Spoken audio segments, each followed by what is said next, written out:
Hi friends, welcome to tasty cookings. இன்றைக்கி நம்ம சேனலில் ஒரு சூப்பரான ரெசிபி தான் பார்க்க போகிறோம். பார்த்ததுமே கண்டுபிடிச்சிருப்பீங்க, பெப்பர் சிக்கன் தாங்க. வாங்க இதை எப்படி செய்யலான்னு பார்க்கலாம். ரொம்பவே ஈஸி தான், பிகினர்ஸ் கூட இதை சுலபமாக பண்ணிடலாம். அதுக்கு முதல்ல நம்ம சேனலில் ஃபஸ்ட் டைம் பார்க்கிங்கன்னா மறக்காமல் சப்ஸ்கிரைப் பண்ணிக்கோங்க. கூடவே வர பெல் ஐக்கான் பட்டனை கிளிக் பண்ணிக்கோங்க. அப்போனா தான் நான் போடுற வீடியோ உங்களுக்கு உடனே நோட்டிஃபிகேஷன் ஆகும். வாங்க வீடியோக்குள்ளே போகலாம். இந்த பெப்பர் சிக்கனை எப்படி செய்யலான்னு பார்க்கலாம். இப்போ நான் ஒரு பேன் எடுத்து அடுப்பில் வச்சுருக்கேன். இந்த பேன் நல்லா ஹீட் ஆகட்டும். ஹீட் ஆன பிறகு நம்ம பெப்பர் சிக்கனுக்கு தேவையான அளவு ஆயில் ஆட் பண்ணிக்கலாம். இப்போ பேன் ஹீட் ஆகிட்டு நான் இதில் தேவையான அளவு ஆயில் ஆட் பண்ணிக்கிறேன். இந்த ரெசிபி பிகினர்ஸ் கூட ரொம்ப சுலபமாக பண்ணிடலாம். அவ்வளோ ஒரு டேஸ்ட்டாக சூப்பராக இருக்கும். இப்போ பாருங்கள், ஆயில் ஹீட் ஆனதும் நம்ம கடுகு உளுந்து தாளிச்சிக்கலாம். நான் ஒரு அரை ஸ்பூன் கடுகு ஆட் பண்ணிக்கிறேன். இந்த கடுகு நல்லா பொரிஞ்சு வரட்டும். கடுகு பொரிஞ்சு வந்ததுக்கப்புறம் ஜீரகம் ஒரு அரை ஸ்பூன் ஆட் பண்ணிக்கிறேன். ஜீரகம் நல்லா பொரிஞ்சு வந்ததுக்கப்புறம் 2 வத்தலை 4 கிள்ளி போட்டுக்கோங்க. அப்புறம் ஒரு இனுக்கு கருவேப்பிலை போட்டுக்கோங்க. அதுக்கப்புறம் நான் மீடியம் சைஸ் பல்லாரி 2 நறுக்கி வச்சுருக்கேன், அதையும் ஆட் பண்ணிக்கிறேன். இதை நல்லா வதக்கி விடுங்க.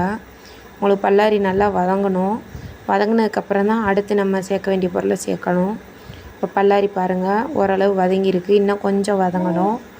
3 பச்சை மிளகா ஆட் பண்ணிக்கிறேன் காரத்துக்காக. இப்போ பாருங்கள், இந்த வெங்காயம் ஓரளவு நல்லா வதங்கி வந்துட்டு எவ்வளோ சூப்பராக வந்திருக்கோ.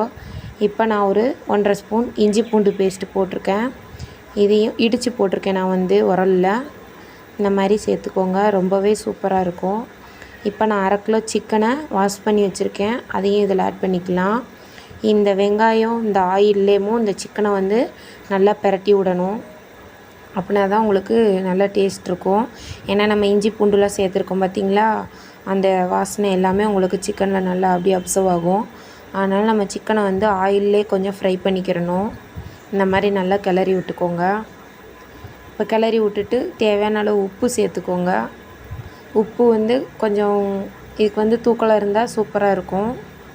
இப்போ பாருங்கள், இந்த மாதிரி நல்லா கிளறி விட்டுட்டு சிக்கனை ஆயிலே உங்களுக்கு ஓரளவு வதங்கிட்டு பாருங்கள். இதுக்கப்புறம் ஒரு அரை கிளாஸ் தண்ணி, 50 ml தண்ணி இருந்தால் போதும், ரொம்ப தண்ணி வேண்டாம். அப்புறம் ஒரு 2 பிஞ்ச் மஞ்சள் பொடி. நான் ஏற்கனவே மிளகு சீரகத்தில் மஞ்சள் பொடி அரைச்சி வச்சுருக்கேன், நல்லா லைட்டாக போட்டிருக்கேன்.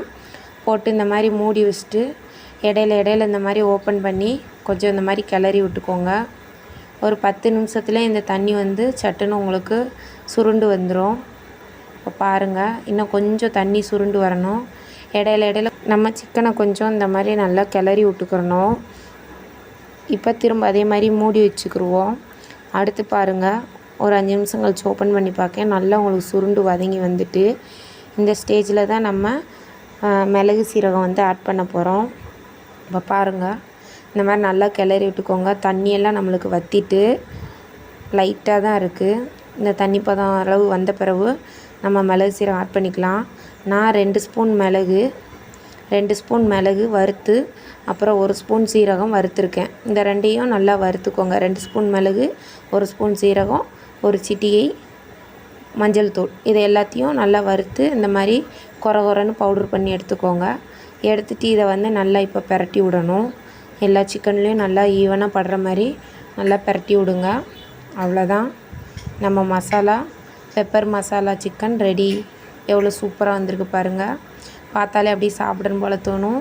டேஸ்ட்டும் அவ்வளோ ஒரு அட்டகாசமாக இருக்கும். ரசம் வைக்கிற அன்றைக்கி இந்த மாதிரி வச்சோம்னா சூப்பராக இருக்கும். நீங்களும் ட்ரை பண்ணுங்கள். ட்ரை பண்ணிவிட்டு எனக்கு கமெண்ட் பண்ணுங்கள். உங்களுக்கு டவுட் இருந்தாலும் கமெண்ட் பாக்ஸில் கமெண்ட் பண்ணுங்கள். உங்கள் ஃப்ரெண்ட்ஸுக்கும் ஷேர் பண்ணுங்கள்.